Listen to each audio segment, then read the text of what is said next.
Hello students, welcome to you in your physics class. मैं आपका physics teacher Pradeep Sharma. कक्षा 12 की बेटा जो क्लास हम लोग पढ़ रहे हैं उस चैप्टर का नाम है परमाणु की संरचना, स्ट्रक्चर ऑफ एटम। परमाणु की संरचना चैप्टर जो है वो हम लोगों ने थ्योरेटिकली ख़त्म कर लिया है, यानी जो हम लोगों ने ख़त्म किया हुआ है वो है आपकी परिभाषाएँ, आपके डेरिवेशंस, इन सारी चीज़ों को हम लोगों ने ख़त्म कर लिया है। अभी हम लोगों ने स्टार्ट किया था इसमें न्यूमेरिकल्स को लगाना। तो न्यूमेरिकल्स लगाने के लिए हमने बताया था हमें प्रैक्टिस की बहुत ज़रूरत होती है ना। जितनी ज़्यादा से ज़्यादा हम प्रैक्टिस करना चाहेंगे उतने अच्छे से हमारे वो चैप्टर्स, वो न्यूमेरिकल्स तैयार होते चले जाएंगे। तो आज हम एक और क्वेश्चन आपको बताने जा रहे हैं। आज की क्लास में भी आप न्यूमेरिकल्स को पढ़ेंगे तो इन्हें समझना है, सीखना है। क्वेश्चन ये है कि हाइड्रोजन परमाणु कि जो दूसरी कक्षा है उसकी त्रिज्या आपको स्मॉल आर दे रहा है। किसी की मान लेते हैं, कुछ भी मान दे सकता है, तो यहाँ पर आपको बीजगणितीय मान दे रहा है स्मॉल आर, और कहा जा रहा है कि इसकी तीसरी कक्षा में हमें त्रिज्या की गणना करनी है। कॉन्सेप्ट समझना है कि जो दूसरी कक्षा की त्रिज्या है उसे हम R2 लिख सकते हैं। तो R2 = कितना दे रहा है R, और तीसरी कक्षा की त्रिज्या को R3 लिखेंगे और इसका मान क्या करना है ज्ञात। ठीक है, कॉन्सेप्ट पर आते हैं। अगर कॉन्सेप्ट की बात करते हैं तो इसे हम कॉन्सेप्ट से भी लगाएंगे, लेकिन अभी हम आपको सोच रहे हैं कि आप इसे सॉल्व करना सीखिए। तो कैसे सॉल्व करेंगे ज़रा ये समझिए। हाइड्रोजन परमाणु के लिए हमने आपको त्रिज्या निकालने का सूत्र भी बताया था, याद है? तो बस उसे ही लेके चलना है। बात समझने वाली है कि अगर किसी nवीं कक्षा की हम त्रिज्या ज्ञात करते हैं, किसी nवीं कक्षा की यदि हम त्रिज्या ज्ञात करते हैं तो उसका सूत्र हमें पता है क्या होता है। ठीक है, वहां से स्टार्ट करते हैं। तो लिखेंगे अकॉर्डिंग टू क्वेश्चन, यानी प्रश्नानुसार क्या आएगा, nवीं कक्षा की त्रिज्या अगर आपको ज्ञात करनी है। स्पेशल केवल मैं हाइड्रोजन परमाणु की बात कर रहा हूं, तत्व अगर बदलेंगे तो फिर ये कक्षाओं के मान भी बदलेंगे। तो nवीं कक्षा की अगर कोई त्रिज्या ज्ञात कर रहा है तो वो था Rn = 0.53 इंटू में क्या था n², जिसमें से आप इसे कांस्टेंट दे सकते हैं और ये मान आपका एंगस्ट्रॉम में आएगा। ठीक है, तो एंगस्ट्रॉम। अब इसी के अकॉर्डिंग आपको दूसरी कक्षा का मान दे रहा है, इसी के अकॉर्डिंग आपको दूसरी कक्षा का मान दे रहा है, तो क्या लिखें? ठीक है, या फिर हम इसे थोड़े से शब्दों में और चेंज करना चाहें अगर, तो अपने शब्दों में हम इसे चेंज भी कर लें। ये तो कांस्टेंट है आपका, तो इसे आप R0 लेंगे, चलो कोई प्रॉब्लम नहीं है। R0 मतलब जो हमारी इसकी ग्राउंड स्टेट की रेडियस है वो R0 इंटू में क्या आएगा n²। अब यहीं से अगर हम R0 यानी मूल अवस्था की अगर हम त्रिज्या ज्ञात करना चाहते हैं, मूल कक्षा की त्रिज्या ज्ञात करना चाहते हैं, तो क्या है यहाँ पर लिख लेना, जहां R0 क्या है, मूल कक्षा की त्रिज्या है, मूल कक्षा की त्रिज्या है। ठीक है, कोई बात नहीं। आइए, तो R0 = क्या मिल जाएगा, Rn/n²। अब देखो भाई, जहां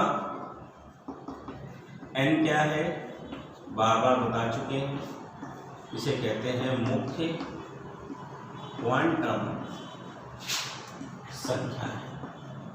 n क्या है, मुख्य क्वांटम संख्या है, प्रिंसिपल नंबर है आपके।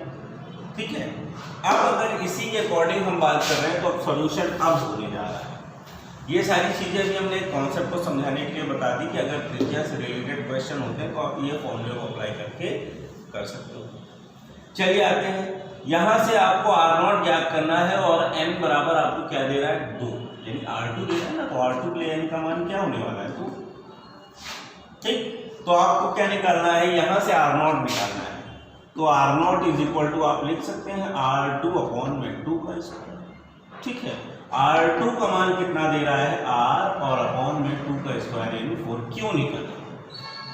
क्योंकि आपको जिस नंबर की त्रिज्या फाइंड करनी है उस नंबर का पता है, तो उसके लिए आपको क्या चाहिए होगा R0। हर बार क्या चाहिए होगा R0। जैसे देखो आगे बता रहे हैं यानी तब R3 फाइंड करना है तो R3 इज इक्वल टू क्या हो जाएगा, R0 इंटू में 3 का स्क्वायर।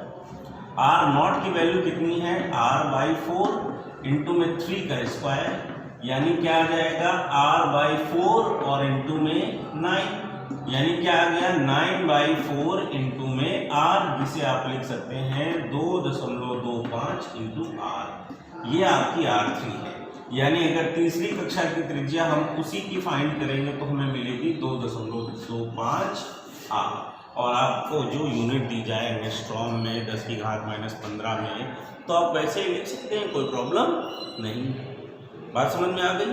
तो ये था इस तरह के क्वेश्चन को सॉल्व करने के कॉन्सेप्ट। सारे कॉन्सेप्ट आपके बोर्ड एग्जाम के लिए इंपॉर्टेंट है। इसे प्रैक्टिस के लिए स्क्रीन पॉज कीजिए, पॉज करके आप इसे एक बार अपनी मर्जी से भी सॉल्व कीजिए। ओके, कॉपी हो गया? ठीक है। नेक्स्ट अगला जो क्वेश्चन है वो ये है एनर्जी से रिलेटेड। कह रहा है हाइड्रोजन परमाणु के प्रथम व द्वितीय उत्तेजन विभव। ठीक है, प्रथम व द्वितीय उत्तेजन अवस्था की बात करता है, विभव की बात करता है, ऊर्जा की बात करता है। ठीक है, अवस्था की ऊर्जाओं का अनुपात ज्ञात करो। अब समझिएगा, हाइड्रोजन परमाणु में इलेक्ट्रॉन सिर्फ एक होता है और वो पाया कहाँ जाएगा, मूल कक्षा में, यानी मूल अवस्था में, ग्राउंड स्टेट पे। ये हमारी मूल अवस्था है। अब यहाँ से कह रहा है प्रथम उत्तेजन अवस्था क्या होगी, वो इस मूल अवस्था से कहाँ आ जाएगा, इसके लिए n बराबर 1 है, इसके लिए n बराबर क्या है 2। ठीक, अर्थात प्रथम एक्साइटिंग एनर्जी जो होगी वो दूसरे से पहले के लिए होगी। और कहता है अगर तीसरी या द्वितीय तो दूसरी क्या होगी, n बराबर 3 के लिए होगी। बात समझिएगा, कॉन्सेप्ट समझिएगा कि बोल रहा है कि प्रथम उत्तेजन अवस्था क्या है, n1 बराबर 1 और n2 बराबर 2। द्वितीय उत्तेजन अवस्था क्या है, n2 बराबर 3। तृतीय उत्तेजन अवस्था क्या होगी, n2 बराबर 4। चतुर्थ क्या होगी, n2 बराबर 5। यानी प्रथम जो है वो द्वितीय से शुरू हो रही है। उत्तेजन अवस्था मतलब प्रथम जो है वो कहाँ शुरू हो रही है, द्वितीय से। ठीक है, कॉन्सेप्ट समझना है।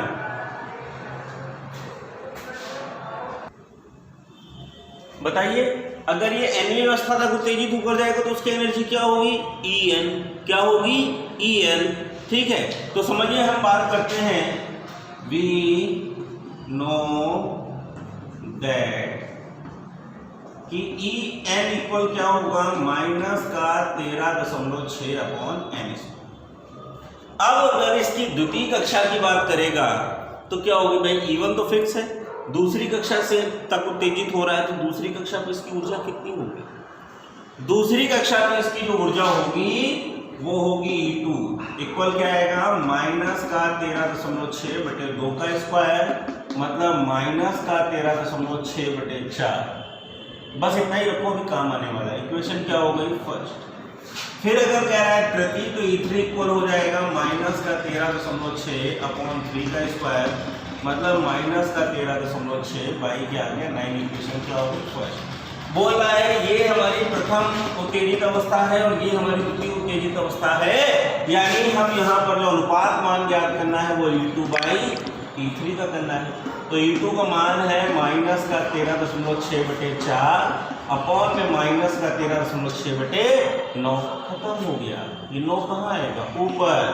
यानी E2/E3 जो आपको मिलने वाला है वो है 9/4। That's your answer. बात समझ में आ रही है कि नहीं आ रही? बहुत आराम से, कोई जल्दबाजी नहीं है ना, कोई जल्दबाजी नहीं है, बस आपको न्यूमेरिकल्स को समझ के चलना है। अच्छे से समझेंगे, अच्छे से पढ़ेंगे, अच्छे से आएगा भाई। ठीक है, इसको भी आप फटाफट कॉपी कीजिए, पहले प्रैक्टिस के लिए अपने मन से लगाइए, नहीं आए तो फिर से आप वीडियो देखिए। एक और क्वेश्चन है कि हाइड्रोजन परमाणु में जब कोई इलेक्ट्रॉन तीसरी कक्षा से ऊर्जा उत्सर्जित करते हुए दूसरी कक्षा में पहुंचता है, तीसरी कक्षा पे है होगा और ऊर्जा उत्सर्जित करते हुए दूसरी कक्षा में पहुंचता है, तो जब वो ऊर्जा उत्सर्जित कर रहा होगा तो उस उत्सर्जित ऊर्जा के फोटोन की तरंगदैर्घ्य क्या होगी, विकिरण की तरंगदैर्घ्य क्या होगी। ठीक है, तो वो किस कक्षा में पहुंच रहा है, दूसरी में। किस कक्षा से आ रहा है, तीसरी से।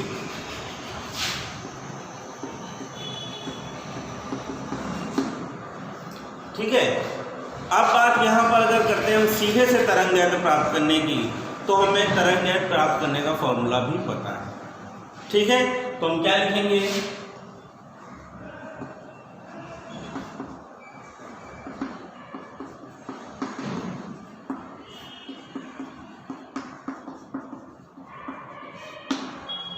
One by lambda is equal to capital R n1 का स्क्वायर माइनस n2 का स्क्वायर। ये साधारण तरंग दैर्ध्य प्राप्त करने का सूत्र है, जहां r जो है इसे हम लोग रिगबर्ड नियतांक कहते हैं, रिगबर्ड नियतांक कहते हैं। ठीक है, और इसका मान भी होता है 1.097 इंटू 10 की पावर 7 प्रति मीटर। ये सारी चीज़ें आपको याद रखनी है, हर बार आपको बताई नहीं जाएंगी, लेकिन हर बार आपको यूज कराई जाएगी। चलिए आते हैं सॉल्यूशन करते हैं। तब हम क्या करेंगे, इस फॉर्मूले का यूज करेंगे और यहाँ पर लिखेंगे 1 by lambda is equal to capital R 1 upon r1 का मान क्या है 2 का स्क्वायर माइनस 3 का स्क्वायर, यानी 1 by lambda is equal to capital R 1 by 4 minus 1 by 9। अच्छा, एलसीएम लेना तो आता ही है, तो 1 by lambda is equal to capital R, यहाँ पर क्या आ जाएगा 36, यहाँ पर कितना आ जाएगा 5, सॉरी यहाँ पर आ जाएगा 9 माइनस 4, यानी 1 by lambda is equal to कितना आ गया 5 बाई 36 इंटू आर। लेकिन आपको आर सॉरी लैम्डा फाइंड करना है, so lambda is equal to 36 by 5 into में आर मल्टीप्लाई करेंगे तो 36 बाई 5 इंटू सॉरी अपॉन में आर आना है, तो अपॉन में ही आप डिवाइड कर दीजिए 1.097 इंटू 10 की पावर 7 का, और अब आप इसका अगर डिवाइड करेंगे कैलकुलेट करेंगे तो ये वैल्यू आएगी आपके पास 7.896। ठीक है, 7.896 या 8 इंटू में 10 की पावर माइनस 7 और तरंग दैर्ध्य की यूनिट क्या है मीटर में, ज़्यादा छोटी है 7896 इंटू 10 की पावर माइनस 10 मीटर, जिसे आप लिख सकते हैं 7896 एंगस्ट्रॉम। That's your answer. ठीक है, कॉन्सेप्ट समझने हैं। ये हमारे पास तरंग दैर्ध्य, आज हमने ऊर्जा संबंधित क्वेश्चन पढ़ा दिए, त्रिज्या संबंधित पढ़ा दिए, और ये तरंग दैर्ध्य से संबंधित क्वेश्चन पढ़ा दिए। बुक अगर आपके पास है तो इनसे संबंधित और भी जो न्यूमेरिकल्स हैं उन्हें आप लगाइए। अगर कोई प्रॉब्लम आती है तो आप मुझसे पूछिए। ठीक है, तो आज की क्लास ओवर।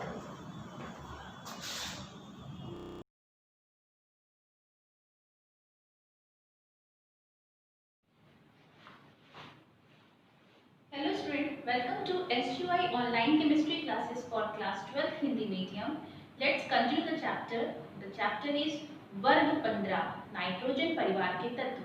इसके प्रीवियस वीडियो में मैंने आपको वर्ग 15 के सभी भौतिक गुण तथा रासायनिक गुणों का जो भी है पूरा एक्सप्लेन किया था। आज मैं वर्ग 15 का फर्स्ट कंपाउंड स्टार्ट करने जा रही हूँ। क्या पढ़ना रहता है हमको, किसी भी यौगिक के बारे में, बनाने की विधियां तथा उसके रासायनिक गुण। तो फर्स्ट कंपाउंड है डाई नाइट्रोजन। फर्स्ट कंपाउंड है die nitrogen. Die nitrogen means N2, N link with triple bond N. The bond dissociation energy of this bond is too high. That's why N2 behaves like a inert. N2 जो है बहुत ज़्यादा reactive नहीं होता है, अक्रिय की भांति व्यवहार करता है। तो उसका रीज़न क्या है? बिकॉज जो ये ट्रिपल बॉन्ड है, इसका जो बॉन्ड डिसोसिएशन बंध वियोजन ऊर्जा है वो बहुत ज़्यादा अधिक होती है, इसलिए N2 अक्रिय व्यवहार प्रदर्शित करता है। अब बात करते हैं इसके बनाने की विधियों के बारे में। सबसे पहले प्रयोगशाला विधि यानी कि लैब मेथड। लैब मेथड, प्रयोगशाला में N2 का निर्माण अमोनियम क्लोराइड तथा aqueous solution of sodium nitrite के विलयन से करते हैं। Aqueous solution of sodium nitrite का, एक्वस सोल्यूशन मतलब जलीय विलयन, इसको जब हम रिएक्शन करवाते हैं, हीट करवाते हैं, देन आपका N2 बनता है, N2 प्लस NaCl निकलता है and 2 molecule of water. Student, इतने मिक्सचर के साथ NO और HNO3 नाइट्रिक अम्ल, नाइट्रोजन ऑक्साइड एंड नाइट्रिक अम्ल इम्प्यूरिटी के फॉर्म में भी बनता है। इस इम्प्यूरिटी को कैसे दूर करते हैं? जब इस पूरे मिक्सचर को हम H2SO4 विलयन में से प्रवाहित करते हैं तो ये दोनों इम्प्यूरिटीज क्या हो जाती हैं? खत्म हो जाती हैं। तो ये है आपका lab method for the preparation of N2। And दूसरे मेथड भी देखते हैं। Second method, by ammonium dichromate को हीट करके। अमोनियम डाइक्रोमेट का फॉर्मूला होता है NH4 का whole twice Cr2O7। It is ammonium dichromate, ammonium dichromate. Ammonium dichromate को जब हीट करते हैं देन क्या बनता है? Ammonium dichromate is NH4 whole twice Cr2O7. It is going to be heated, then it converted into N2, Cr2O3 and 4 molecule of water. What to write here? What to write? अच्छा। So जब हम ammonium dichromate को heat करते हैं तो भी हमारा क्या फॉर्म होता है? N2 फॉर्म होता है। This is the second method for the preparation of N2. Now we move to third method. अगर हम अमोनियम नाइट्राइट यानी कि NH4NO2 को हीट करें तो भी आपका क्या फॉर्म होगा? N2 फॉर्म होगा। N2 plus 2 molecule of water. This is the third method for the preparation of N2. Ammonium nitrite को हीट करने से N2 प्राप्त होता है। Now move to next method. अगर हम urea, formula of urea is NH2CONH2, क्या है आपका? यूरिया। अगर हम यूरिया को नाइट्रस अम्ल, याद रखेंगे नाइट्रिक अम्ल और नाइट्रस अम्ल दो होते हैं। HNO3 इज द नाइट्रिक अम्ल, HNO2 इज नाइट्रस अम्ल। नाइट्रस अम्ल आपका अनस्टेबल अम्ल है जबकि नाइट्रिक अम्ल क्या है? आपका स्थायी अम्ल है। ठीक है, नाइट्रस अम्ल आपको लैब में कहीं भी नहीं मिलेगा बिकॉज वो क्या है? अस्थायी है। कंपाउंड्स कैसे होने चाहिए? स्थायी होने चाहिए। तो जो नाइट्रस अम्ल लोग यहाँ पे यूज करते हैं वो हमको लैब में नहीं मिलता, उसको हम सोडियम नाइट्राइट और HCl का मिश्रण डालेंगे तो वो अंदर परत नली में ही अंदर बनेगा और इससे रिएक्शन करेंगे। तो कहीं कहीं पे आप नाइट्रस अम्ल HNO2 भी लिख सकते हो और HNO2 तो ऐसे मिलता नहीं बिकॉज इट इज अनस्टेबल। तो क्या किससे बनता है? सोडियम नाइट्राइट प्लस HCl से। नाइट्रस अम्ल का फॉर्मूला HNO2, यहाँ से आपका बनेगा N2। ओके, 1 2 3 नाइट्रोजन है, सो हम लोग यहाँ पे 2 करेंगे और यहाँ पे 2 करेंगे, plus carbon dioxide and 2 to 4 5 6 hydrogen here, so यहाँ पे हम करेंगे 3 मॉलिक्यूल ऑफ वाटर। तो ये दूसरा नेक्स्ट मेथड है क्या? 4 नंबर मेथड है। यूरिया को अगर हम नाइट्रस एसिड, ये क्या है बच्चों? नाइट्रस एसिड, नाइट्रस एसिड के साथ हीट करते हैं तो भी आपका क्या बनता है? N2 फॉर्म होता है। Now move to next method. Copper react with nitric acid. Number 5. When copper react with nitric acid, the formula of nitric acid is HNO3. इसके साथ जब हम रिएक्शन करवाएंगे, हीट करवाएंगे तो क्या बनेगा हमारा? N2 बनेगा। N2, 1 N here, so we take 2 molecule of HNO3 plus H2O, 5 O remaining बचेंगे with CuO के साथ, तो हम लोग को यहाँ पे कॉपर भी लिखना करना पड़ेगा 5। तो these are all are the methods of the formation of N2। किसे किसे बनाया? लैब मेथड था एक जिसमें हम अमोनियम क्लोराइड की reaction aqua solution of sodium nitrite से कराते हैं तो उसमें हमारा N2 बनता है। सेकेंड, अगर हम यूरिया की रिएक्शन नाइट्रस अम्ल के साथ कराएंगे, हीट कराएंगे तो N2 बनता है। कॉपर की रिएक्शन नाइट्रिक अम्ल से कराएंगे तो N2 बनता है। अमोनियम नाइट्राइड को हीट करेंगे तो N2 बनेगा, अमोनियम डाइक्रोमेट को हीट करेंगे तो N2 बनेगा। ये सब क्या थे बच्चों? बनाने की विधियां। अब हम लोग पढ़ेंगे रासायनिक गुण। किसके रासायनिक गुण? N2 के रासायनिक गुण। Chemical properties, chemical properties, chemical properties of N2। N2 के रासायनिक गुण में नंबर 1 है रिएक्शन विद ऑक्सीजन। ऑक्सीजन के साथ इसका क्या रिएक्शन होता है? Firstly N2 react with O2 to form NO। बच्चों ये NO जो है वो आपका एक अस्थायी कंपाउंड है और कभी कहीं कहीं पे ये रिएक्शन आपको इस फॉर्म में भी मिलेगी because it is unstable in nature. Okay, so ये क्या करता है NO? जैसे ही ये आपका नाइट्रोजन ऑक्साइड फॉर्म हुआ, it further react with O2। ये O2 के साथ फिर से रिएक्शन कर जाता है स्थायी बनने के लिए, क्योंकि ये क्या है? अस्थायी है। और फिर आपका अस्थायी नाइट्रोजन डाइऑक्साइड फॉर्म होता है। ठीक, ये इसकी रिएक्शन किसके साथ है? O2 के साथ है। नंबर सेकंड रिएक्शन पढ़ेंगे रिएक्शन विद हाइड्रोजन।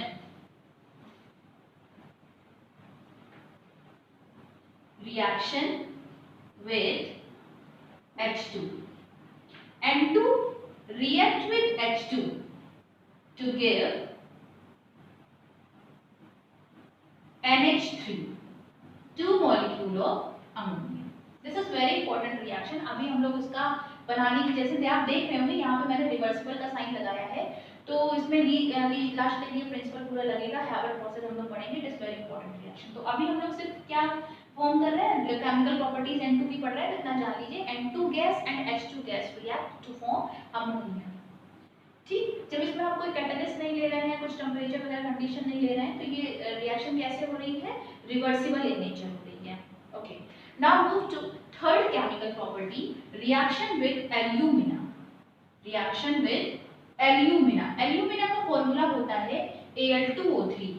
Al2O3 के साथ जब N2 रिएक्ट करेगा तो हम कार्बन के साथ इसकी रिएक्शन कराते हैं, कोयले के साथ, कोक के साथ। क्या बनेगा? Aluminium nitride. एल्यूमिनियम नाइट्राइड यानी कि Aln, यहाँ सब 2 है तो इसको हमें 2 करना पड़ेगा। 3O यहाँ निकल रहा है विद कार्बन के साथ CO, कार्बन मोनोऑक्साइड के लिए, इसलिए हमको यहाँ पे क्या करना है? 3 मॉलिक्यूल ऑफ कार्बन मोनोऑक्साइड। ये बच्चों रहे इसके केमिकल प्रॉपर्टीज। तो N2 पूरा खत्म हुआ। नेक्स्ट वीडियो में मैं आपको HNO3 बनाने की विधियां और उसके रासायनिक गुणों के बारे में बताऊंगी। Thank you.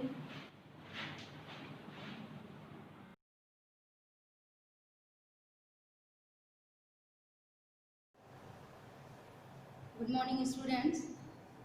In my previous video lecture, I have started a short story, An Astrologer's Day, and I had been introduction related with the writer R.K. Narayan.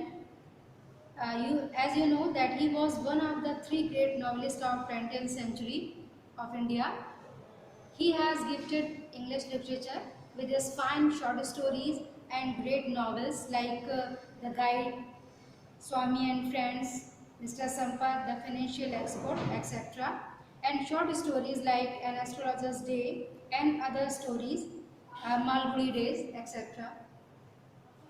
The story An Astrologer's Day is a story of a simple person who was forced to be an astrologer because of his circumstances. Okay, in first paragraph of the story, we have explained about the business and business personality of astrologer. Now today we will start second passage of the story. Let us start our story. People were attracted to him as bees are attracted to cosmos or dahlia stars.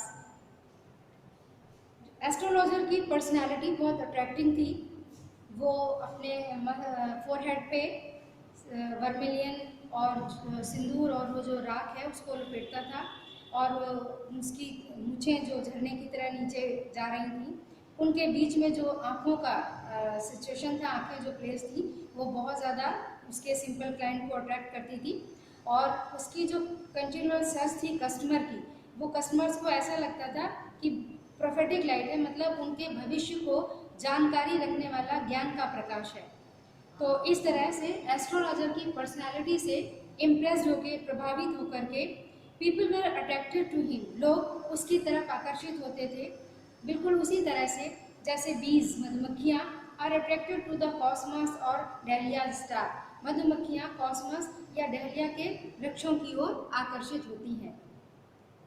Now the writer describes about the business place of astrologer. उसका business place क्या था, उस place की और उसके business का क्या correlation था। He sat under the bough of spreading tamarind tree which flanked a path running through the town hall park. Astrologer इमली के पेड़ के नीचे, इमली की पेड़ जिसकी विस्तृत शाखाएं थी, उनकी शाखाओं के नीचे छाया में बैठता था। ये वो रास्ता था, ये वो पथ था, वो रास्ता था जो टाउन हॉल पार्क से होकर जाता था। टाउन हॉल पार्क प्रॉपर नाम है, प्लेस का नाम है, और ये एक कॉमन वे था जहाँ पर परमानेंट लोगों का आना जाना लगा रहता था। You can say public place. It was a remarkable place in many ways. ये जो टाउन हॉल पार्क की तरफ जाने वाली जो रोड है, सड़क है, उसके किनारे जो इमली के पेड़ के नीचे वहाँ बैठता था, वहाँ एक कॉमन मार्केट लगती थी जहाँ मोस्टली पब्लिक का आना जाना लगा रहता था। तो ये प्लेस बहुत से तरीक़ों से, बहुत से वजहों से बहुत ही स्मरणीय प्लेस था, बहुत इम्पोर्टेंट प्लेस था। A surging crowd was always moving up and down this narrow road. इस सकरे पथ पर, नैरो रोड, सकरे पथ पर मॉर्निंग टिल नाइट, सुबह से रात तक जो है लोगों की भीड़, सर्जिंग क्राउड, उफनाती, उमड़ती हुई भीड़, ठीक, हमेशा अप डाउन करती रहती थी, चलती रहती थी। A variety of trades and occupations was represented all along its way. और इसके रास्तों पे, जैसे हम लोग कॉमन वे मार्केट में देखते हैं कि जो फुटपाथ है उसके दोनों साइड मार्केट लोग ज़मीन पर बैठ करके अपना सामान सेल करते हैं, सब्जी या फ्रूट है, इस तरह की चीज़ें रहती हैं, और वहाँ कॉमन प्लेस होने की वजह से पब्लिक की भीड़ भी बहुत रहती है। तो ये जो जगह थी, ये बहुत सारे व्यापार और व्यवसाय का, विभिन्न प्रकार के व्यापार और व्यवसाय को रिप्रेजेंट करने वाली जगह थी। इस पूरे रास्ते में मेडिसिन सेलर्स भी थे, सेलर ऑफ स्टोलन हार्डवेयर और जंक डीलर भी थे, मैजिशियन थे, above all an auctioneer of cheap cloth, और सस्ते कपड़े बेचने वाला, चिल्ला कर बेचने वाला, नीलामी करने वाला व्यक्ति भी था। Who created enough din all day to attract the whole town. Din, you know, कोलाहल. Din means कोलाहल. All day to attract the whole town. और वो जो क्लॉथ सेलर था, वो पूरे दिन चिल्ला करके पूरे शहर, पूरे कस्बे के लोगों को इकट्ठा करने के लिए कोलाहल मचाता रहता था। Next to him in Worship furnace came a vendor of fried ground nut. उसी के बगल में, जस्ट उसके नेबर में, एक भुनी मूंगफली बेचने वाला विक्रेता था जो ज़मीन पर मूंगफली का ढेर रख करके बेचता था।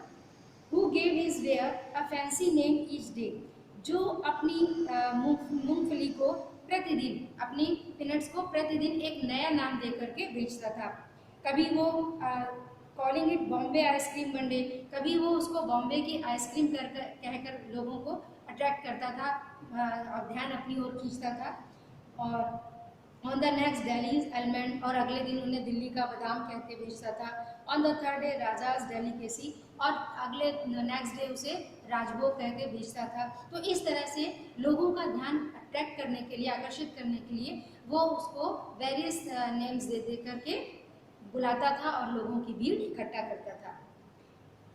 And so on so forth, the people flock to him, और इस तरह से लोग फ्लॉक टू हिम, झुंड में उसकी ओर आकर्षित होते थे, झुंड में इसका झुंड बना करके उसके शॉप के सामने सामान खरीदने के लिए खड़े होते थे। A considerable portion of this crowd delight before the astrologers too, और जो क्राउड उस पीनट्स के सेलर के पास थी, उस ग्राउंडनट सेलर के पास जाती थी, उसी भीड़ का एक बड़ा हिस्सा एस्ट्रोलॉजर के पास में भी आ जाता था, क्योंकि वो उसके नेक्स्ट में बैठता था। एस्ट्रोलॉजर जो है वो ग्राउंडनट सेलर के बगल में बैठता था। तो जो क्राउड गैदर होती थी, वहाँ पे इकट्ठा हो जाती थी भीड़, वो उसका एक बड़ा पार्ट, उस क्राउड का एक बड़ा पार्ट एस्ट्रोलॉजर के पास भी पहुँच जाता था। The astrologer transacted his business by light of a flare which crackled and smoked above groundnut heap nearby. Astrologer अपने बिजनेस को, अपने व्यापार को ट्रांसैक्टेड मैंने चलाता था, कैरी ऑन करता था by the light of a flare, कुप्पी की एक लौ की रोशनी से, विच क्रैकल्ड एंड स्मोक, जो टूटी फूटी थी और जिसमें बहुत ज़्यादा धुआं निकलता था, स्मोक निकलता था, एबव द ग्राउंड, मूंगफली के ढेर पर एक पुरानी कुप्पी रखी रहती थी जो जलते समय बहुत ज़्यादा स्मोक छोड़ती थी, धुआं निकलती थी। उसी रोशनी से, उसी रोशनी की लौ से एस्ट्रोलॉजर भी अपने बिजनेस को मैनेज करता था।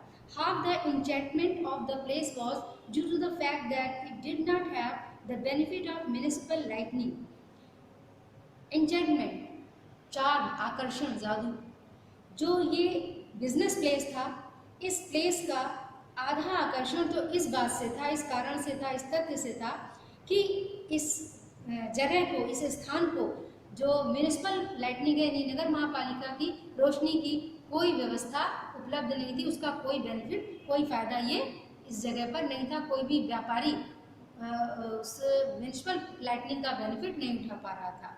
The place was lit up by the shop lights, ये स्थान कहाँ से रोशित होता था, कहाँ से उसको रोशनी मिलती थी? जो शॉप बनी हुई थी, उन शॉप में जो रोशनी जलती थी, वही रोशनी उस सड़क के किनारे जो छोटे छोटे लोग अपने व्यवसाय को लेकर बैठते थे, उन्हीं बड़े शॉप की दुकानों की जो लाइट थी, उनसे उनका काम मैनेज होता था, चलता था। 1 or 2 had hissing gas lights, एक दो व्यापारी जो हैं वो हिसिंग गैस लाइट लगाते थे।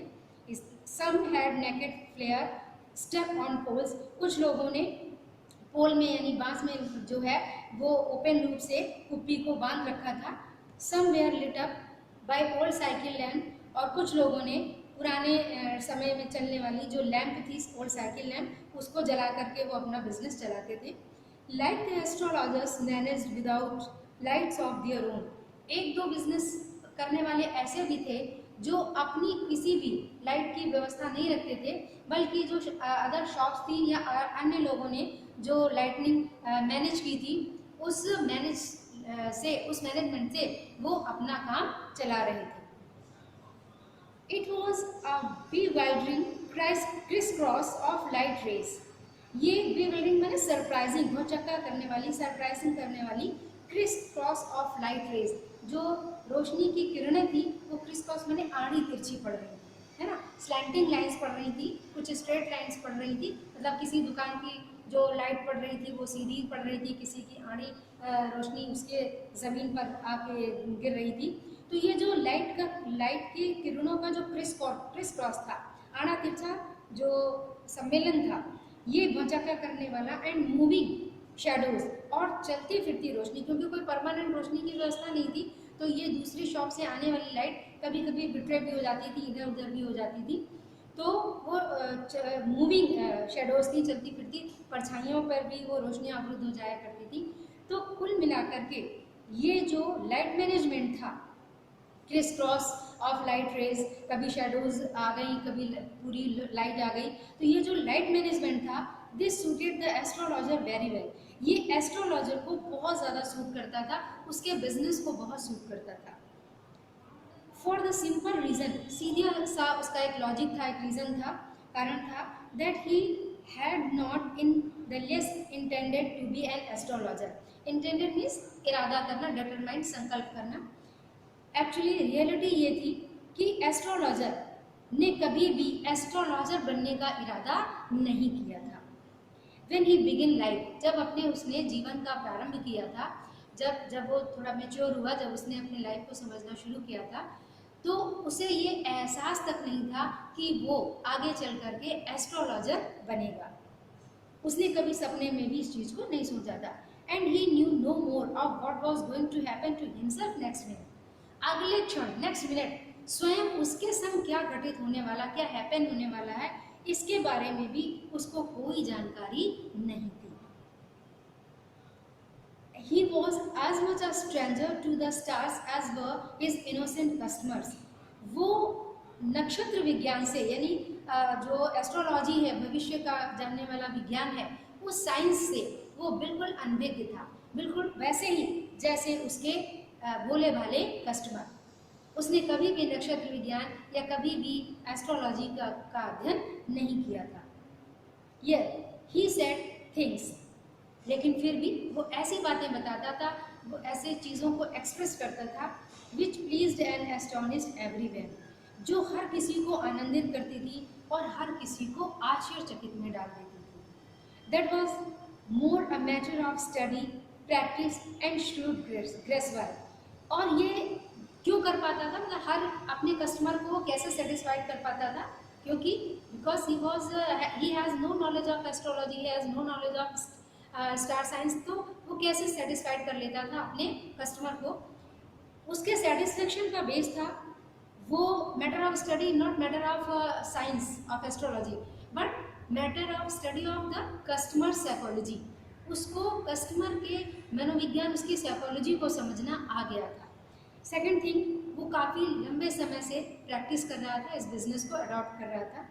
एंड श्रूड गेसर, और उसका जो तीखा अंदाज लगाने का जो उसकी क्षमता थी, वो गेस करने की पावर जो थी, ये तीन चीज़ें थी जिस पर वो अपने बिजनेस को ट्रांसैक्टेड करता था, चलाता था। All the same it was as much as honest man labour as any other. और साथ ही साथ राइटर सिंपैथी रखता है, आर.के. नारायण सिंपैथी रखते हैं उस एस्ट्रोलॉजर के साथ में। वो उसको चीटर नहीं मानते, क्योंकि जब वो एक कॉमन लेबर की तरह पूरे दिन मेहनत करता था, है ना, एज एनी अदर, जैसे कोई दूसरे व्यापारी मेहनत करते थे, सुबह से शाम तक अपनी प्लेस पे बैठते थे और चिल्लाते थे, सामान कस्टमर को डील करते थे, तो जितनी मेहनत अदर बिजनेसमैन कर रहे थे उतनी ही मेहनत एस्ट्रोलॉजर भी कर रहा था पूरे दिन। इसलिए ही डिजर्व द वेजेस, वो उस मजदूरी, उस भत्ता, उस पारिश्रमिक का हकदार था। He carried home at the end of the day, जब पूरे दिन के बाद अंत में वो अपनी छोटी सी पूंजी कमाई को लेकर के घर जाता था, उस पूंजी, उस कमाई, उस वेजेस का वो पूरा हकदार था, क्योंकि पूरा दिन वो टाइम स्पेंड करता था, कस्टमर डीलिंग करता था और लोगों को सेटिस्फाइड भी करता था। So student, I think this one is very interesting story, and we will continue the part of this story in our next video lecture. Till then, have a nice day.